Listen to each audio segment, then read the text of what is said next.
Welcome back to the Knee Jerk Devotional for Tuesday, September 28th, 2021.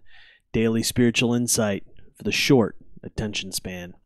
Our passage this morning is Matthew 7, 1 through 12. It goes like this: Do not judge, or you too will be judged. For in the same way you judge others, you will be judged.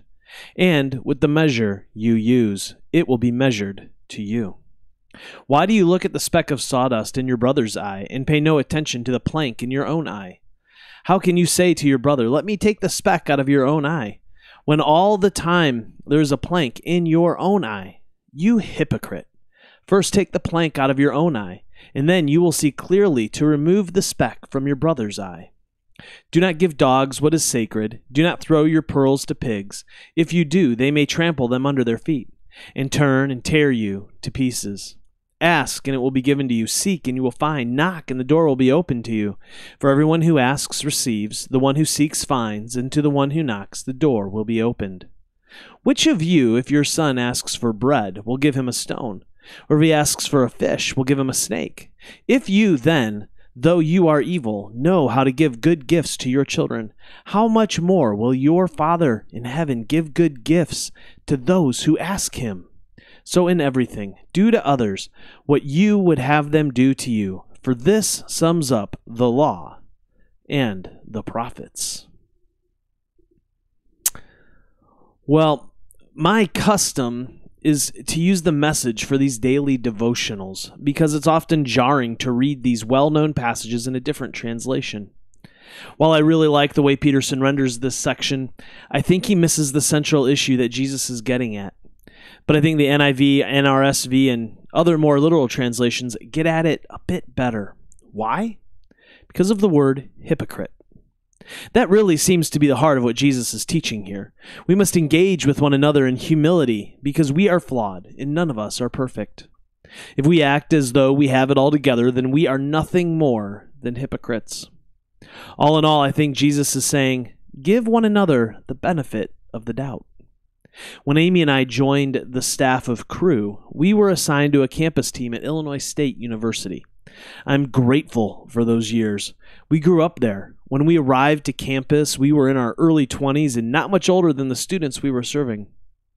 I was young, brash, overly confident, and believed I knew everything.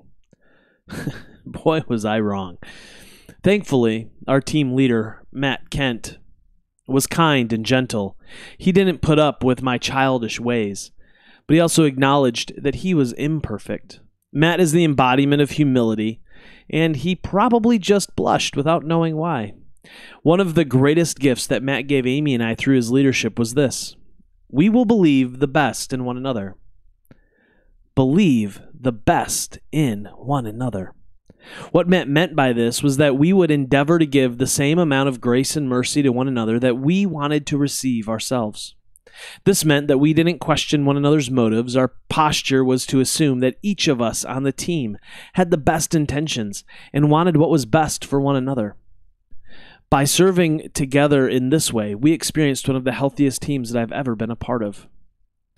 There was no question where you stood with one another. There was little to no drama, and all of us really respected one another. That's not to say we didn't have disagreements or arguments or hard conversations. No, it's just that when we did, we knew that we were all coming from a place of mutual respect.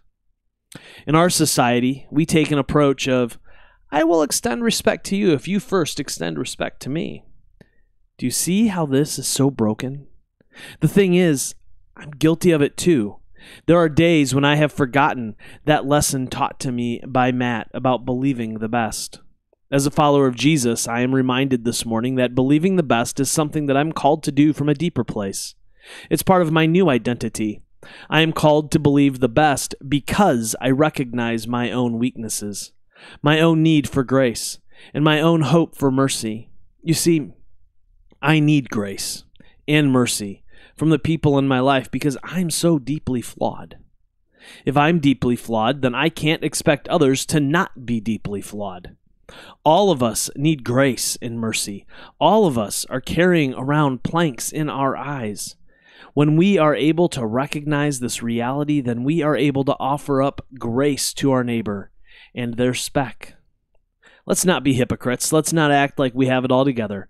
Let's recognize our own sin sickness and engage the world from a position of humility. Until tomorrow, love well, my friends.